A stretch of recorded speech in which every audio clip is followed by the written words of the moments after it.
এবার তাহলে আমাদের বিয়ে নিয়ে তোমার বাড়িতে কথা বলি। আচ্ছা সৌভিক, তুমি এখন ঠিক কত স্যালারি পাও? কেন, ওই 18 থেকে 20 হাজার টাকা। সরি সৌভিক, আমার পক্ষে আর এই রিলেশনশিপটা কন্টিনিউ করা সম্ভব না। ব্রেকআপ? কি বলছো তুমি?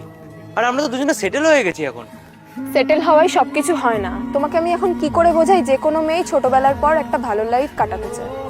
সব মেয়েই চায় বিয়ের পরে তার হাজবেন্ডের সাথে সুখে থাকতে, কিন্তু কোনো অশান্তির মুখোমুখি হতে চায় না। দেখো, আমার ভাই এইটুকু বয়সে তোমার থেকে বেশি ইনকাম করে, আর দেখতে গেলে আমিও তোমার থেকে বেশি স্যালারি পাই। এইভাবে একটা সংসার চলে না কখনো। এমনিও এখন আমার বাড়ির থেকে অনেক বড় বড় জায়গা থেকে সম্বন্ধ নিয়ে আসছে। আর তুমি কি করে একটা সংসারের দায়িত্ব নেবে? তুমি তো নিজের দায়িত্বই ঠিক করে নিতে পারো না।